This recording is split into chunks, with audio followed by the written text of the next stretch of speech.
इंशाअल्लाह हम सूरह नम्ल की आयत नंबर 34, 35 और 36 का तर्जुमा तफसीर पढ़ने सुनने की सादत हासिल करेंगे। औज़ु बिल्लाहि मिनश शैतानिर रजीम, बिस्मिल्लाहिर रहमानिर रहीम। क़ालत इन्नल मुलूका इज़ा दख़लू क़र्यतन अफ़सदूहा व जअलू अइज़्ज़त अहलिहा अज़िल्ला व कज़ालिका यफ़अलून। तर्जुमा कंज़ुल इरफ़ान, उसने कहा बेशक बादशाह जब किसी बस्ती में दाखिल होते हैं तो उसे तबाह कर देते हैं और उसके इज़्ज़त वालों को ज़लील कर देते हैं, और वो ऐसा ही करते हैं। बात ये चल रही है कि सैयदना सुलेमान अलैहिस्सलाम की खिदमत में जब तमाम जिन्नों इंस चरिंदों परिंद हाजिर थे, उस वक्त आपकी खिदमत में हुदहुद हाजिर न था। जब आपने उसके हाजिर न होने की वजह दरियाफ़्त की तो हुदहुद ने कहा कि मैं एक ऐसे इलाके में गया हूँ कि वहाँ पर मैंने एक औरत बादशाह देखी है, उसका तख्त है जो उसने उसकी सारी लंबाई चौड़ाई बयान की।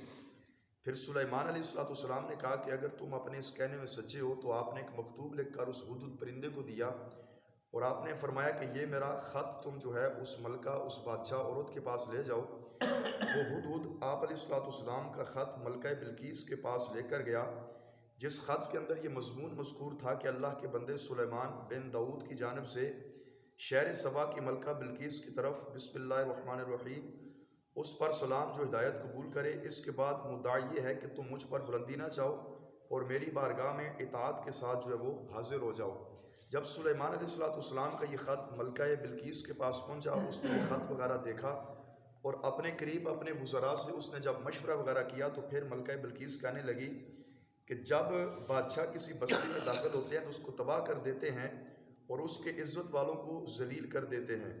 जब बिल्कीस ने देखा कि ये लोग जंग की तरफ मायल हैं तो उसने उन्हें उनकी राय की ख़ता पर आगाह किया और जंग के नताज सामने रखते हुए कहा कि जब बादशाह किसी बस्ती में अपनी कुव्वत और इताअत से दाखिल होते हैं तो उस बस्ती को तबाह कर देते हैं।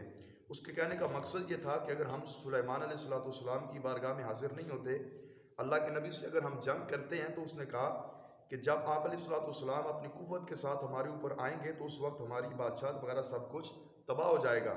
और वो कहने लगी उस बस्ती के इज़्ज़त वाले लोग कत्ल करके कैदी बना दिए जाते हैं और उनकी तौहीन करके उन्हें जलील किया जाता है, और ये बादशाहों का तरीका है। मलका बल्कीस चूँकि बादशाहों की आदत जानती थी, इसलिए उसने ये कहा, और उसकी मुराद ये थी कि जंग करना सुलेमान अलैहिस्सलाम से मुनासिब नहीं है। इस मुल्क में और अहले मुल्क की तबाही और बर्बादी का ख़तरा है।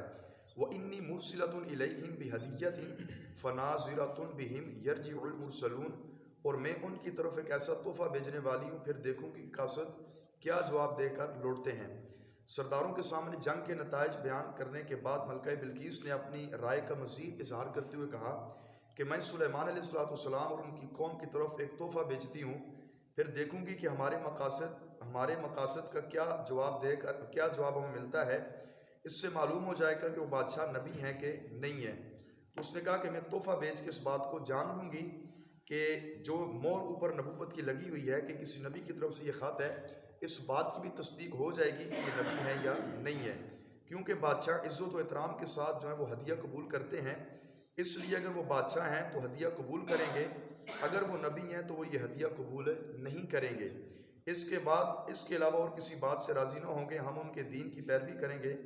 चुनांचे मलका बिल्कीस ने अपने कासिद को ख़त देकर रवाना किया और उसके साथ 500 गुलाम, 500 बांदियाँ, बेहतरीन लिबास और जेवर के साथ रास्ता करके आपने इनको सुलेमान अलैहिस्सलाम के पास भेजा। इसके अलावा 500 ऊँट जवाहरात यानी सोने वगैरह से लद कर हज़रत सुलेमान अलैहिस्सलाम की खिदमत में भेजे गए। हुदहुद देकर चल दिया और उसने हज़रत सुलेमान के पास जाकर तमाम हालात की खबर पहुँचाई। अल्लाह के नबी अलैहिस्सलाम ने हुक्म दिया कि सोने चांदी की ईंटें बनाकर नूफर सिंह यानी 27 मील के मैदान में बिछा दी जाएँ। आप अलैहिस्सलाम ने फरमाया कि सोने की ईंटें बनाकर जो है वो सारे के सारे मैदान रास्ते में बिछा दी जाएँ और इसके गिर्द सोने चांदी से बुलंद दीवारें बना दी जाए। खुशकी और तरी के खूबसूरत जानवर और जिन्नात के बच्चे मैदान की दाईं बाईं जानब जो है वो हाजिर कर दिए जाएँ।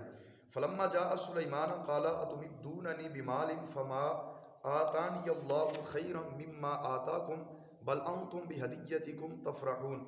जब कासिद सुलेमान के पास आया तो हज़रत सुलेमान ने फरमाया, क्या तुम माल के ज़रिए मेरी मदद करते हो? अल्लाह ने मुझे जो कुछ अता कर रखा है उससे बेहतर है जो उसने तुम्हें दिया है, बल्कि तुम ही अपने तोहफे पर खुश होते हो।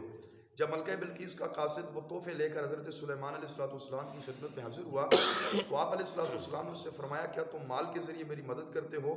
अल्लाह ताला ने मुझे इल्म, नबुव्वत और बादशाह की सूरत में बहुत कुछ अता किया है। वो दुनियावी माल और असबाब से बेहतर है जो उसने तुम्हें दिया है, बल्कि तुम ही तोहफ़ों पर खुश होते हो। आपने फरमाया, हम गैरों के तोहफ़ों पर, गैरों के माल हासिल करके खुश नहीं होते, क्योंकि सुलेमान अलैहिस्सलाम मलका बिल्किस को तो फ़कत चंद चीज़ों की बादशाहत हासिल थी। यहाँ पे तो अल्लाह के नबी को अल्लाह तबारक व तआला ने कायनात की तमाम मखलूक़ात पर बादशाहत अता फरमाई थी।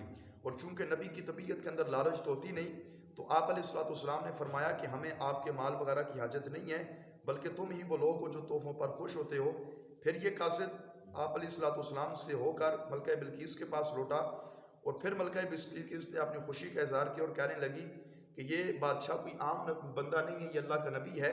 हम ज़रूर सुलेमान अलैहिस्सलाम की खिदमत में जो है वो हाज़िरी देंगे। अल्लाह तबारक व तआला की बारगाह में दुआ है, जो कुछ हमने पढ़ा सुना अल्लाह रब्बुल आलमीन हम सबको दूसरों तक पहुँचाने की तौफीक अता फरमाए।